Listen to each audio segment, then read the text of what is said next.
اللهم صل وسلم وبارك عليك يا حبيبي يا رسول الله. ازيكم يا احلى اخوات في الدنيا. النهارده بقى جايلكم فيديو مختلف تماما. الفيديو فيه روتين عند الطيور تحت، زي ما انتوا عارفين عندي تحت في الحته اللي تحت دي، وكمان في نفس الفيديو روتين برضو على السطح. والفرق بين الروتين ده والروتين ده حوالي 13 يوم. بس انا قلت اما اعمله لكم فيديو واحد، علشان يعني الروتين ده اللي هو تحت ده كان مع روتين تاني يعني في الشقة وكده في المطبخ. فلقيت الفيديو هيبقى طويل عليكم، فقصيت تنظيف الطيور، تنظيف يعني الحتة بتاعت الطيور وكده منه، عشان الفيديو ما يطولش عليكم. قلت انزله بقى مع مع تنظيف الأوضة اللي على السطح وكده. خليكم مكملين معانا. انا قلت اما اوضح لكم الرؤية الاول علشان تبقوا فاهمين الفيديو هيبقى ازاي، لان طبعا البط هتلاقوه هنا وفجأة هتلاقوه فوق على السطح فمش في نفس اليوم يعني ولا حاجة. فقلت بس انزله لكم مرة واحدة وكده. بس اول قبل ما نبتدي بقى الفيديو، مع ان هي ابتدت ليه يا ست، لسه هنقول اعملي لايك واعملي شير واعملي اشتراك وحاجات من دي. يلا هي استعجلت بقى ونضفت وكده. شاطرة انت، شاطرة. متنسيش بقى تعملي لايك للفيديو. لو لسه مش مشتركه انزلي اشتركي تحت بكلمه اشتراك باللون الاحمر، اضغطي عليها وما تنسيش تفعلي زر الجرس عشان كل ما انزل فيديو يوصلك على طول. بحبكم في الله، احلى واغلى متابعين في الدنيا. الناس الجديده معايا منوريني ومشرفيني. وجودكم في القناه على دماغي من فوق على راسي، بجد بجد انا سعيده جدا بوجودكم معانا. طبعا البط طبعا زي ما انتم شايفين انا بحط لهم نشاره، والنشاره زي ما انتم شايفين ناشفه يعني مش حاجه ولا مبلوله ولا حاجه. طبعا لو كان قش كان زمانه غرق ميه، ولان البط بيحب البلبطه.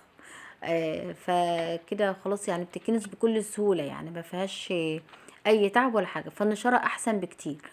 او التبن. انا بصراحه ما جربتش التبن، بس انا جربت النشاره طبعا بشتريها يعني الشكاره ب30 جنيه.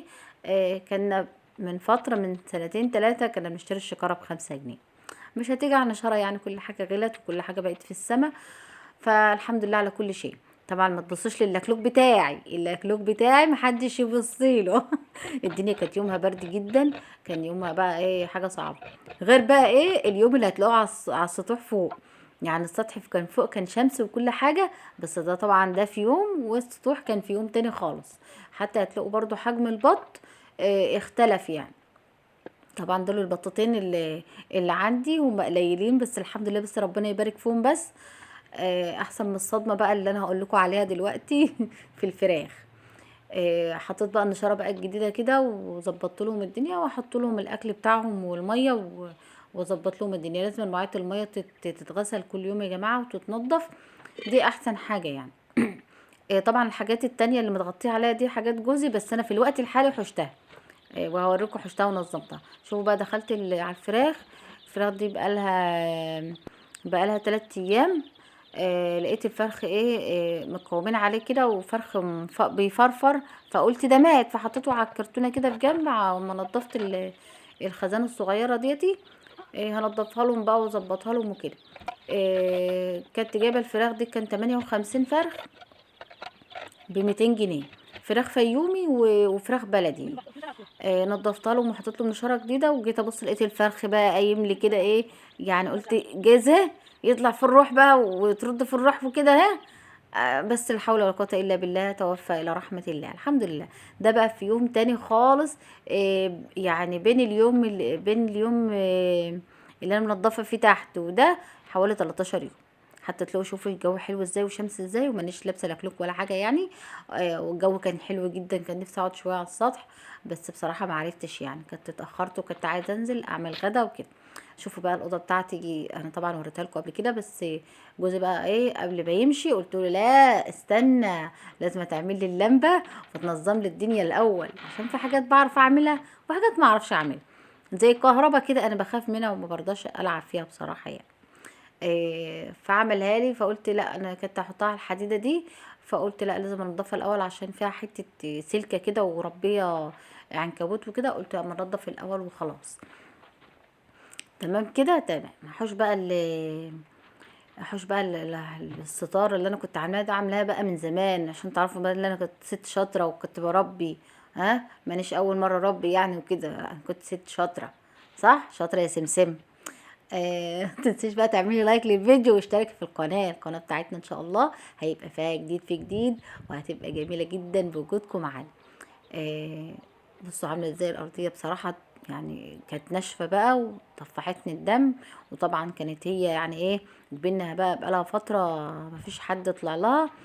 فكان التراب ذات نفسه تعب صدري بصراحه، يعني التراب كان تعبني جدا. دي طبعا ترابيزه يعني ملهاش لازمه عندي خالص تحت، فبطلعها احط بقى عليها اي حاجه للحيوان وكده. قعدت عملتها طبعا خشبه دي. ده طبعا اللي كان متاح يعني فوق. ده كان عندي والله مسطرين اللي هو بتاع البنين ده، وكان عندي حاجات كتيره بعمل بيها، بحيت بيها الارضيه وكده، بس ما عدتش لاقي اي حاجه من دي. ما في مشكله، شوفوا بقى ما شاء الله نضفتها وظبطتها ازاي. يا ريت كل حاجه كانت بسرعه كده وفي ساعتها وكده. وحشت بقى العنكبوت وكل حاجه تمام. وادي بص طلعت الشكاره دي كلها، طلعت شكاره يا جماعه مليانه وناشفه يعني. لسه بقى ايه هنروح نرميها وكده. آه بجد بجد تربيه الطيور حاجه حلوه قوي، بس الواحد بقى كل ما كده يقول ما عدتش مربي ومش عارف ايه ويرجع لها تاني. يعني هي الحاجه الوحيده اللي الواحد يتوب منها ويرجع يرجع لها تاني. حتى ولادي والله قالوا لي بصي اعملي حسابك هتربي طيور، انسي. شوفوا انا قصيره ازاي، شوفوا قصيره ازاي. لو كنت طويله كانت تنفعت نفسي في الوضع ده. قعدت بقى اتأزح لغايه ما عملت اللمبه. ولادي قالوا لي لو هتربي طيور اعملي حسابك ما احناش رامين زباله. طبعا ده حال الامهات كلها، مفيش يعني حد بيسمع الكلمه. ربنا يهديهم جميعا. شوفوا بقى البط اللي كنتوا شايفينه تحت، كبر سنه يعني 13 يوم كبر سنه اهو. بس طلعته في الخزانه فوق، الخزانه الصغيره، فلقيتها بقى تبقى كانت معلومه صغيره كده. فقلت بقى لا نشجع بقى ونعمل الاوضه ونظبط الدنيا للبطتين دول، عشان البط بيحب ايه، بيحب يجري ويحب يبلبط ويحب يروح ويحب يجي. خليكم معايا مركزين، انا لسه على فكره صاحيه من النوم عشان اسجل لكم الفيديو. عملت كده شويه نشاره كده في جنب كده، وحتى اللمبه تبقى فوقهم. طبعا انا بالنهار ما بشغلهمش لمبه، لما يكون الجو حلو ما بشغلهمش لمبه بالنهار، بشغلها لهم يعني انور لهم كده بالليل وكده. وحطيت لهم الاكل وحطيت لهم الميه وكده. يعني هما كده مش عايزين مني حاجه. انتوا عايزين مني حاجه؟ انتوا عايزين مني حاجه؟ يعني انزل بقى خلاص؟ اكيد مش عايزين ميه، مش عايزين اكل، مش عايزين خلاص كده يعني. اي حاجه عاوزينها انا تحت امركم يعني. الحمد لله. قالوا لي لا روحي انت، قالوا لي انزلي انت بقى لاولادك وابقي تعالي لنا بقى في وقت تاني. خلاص كده. هقفل بقى عليهم واقول لهم باي باي. واقول لكم انتوا كمان باي باي. ولو لسه محدش اشترك بقى اشتركي في القناه. ده السطوح بتاعنا يا جماعه، ده السطوح بتاعنا طبعا وريته لكم قبل كده. البوله دي كنت مطلعه لهم فيها اكل، فخدتها يعني. ده بقى السطوح بتاعنا بتاع الخزانات. واشوفكم في فيديو جديد. ولو لسه مش مشتركه انزلي اشتركي تحت في القناه كلمه اشتراك وفعلي زر الجرس واعملي لايك للفيديو. انا عاوزه بقى لايكات يا جماعه، فجروا الفيديو لايكات لو سمحتوا. اللي اتفرج على الفيديو يعمل لايك. اشوفكم في فيديو جديد، والسلام عليكم ورحمه الله وبركاته.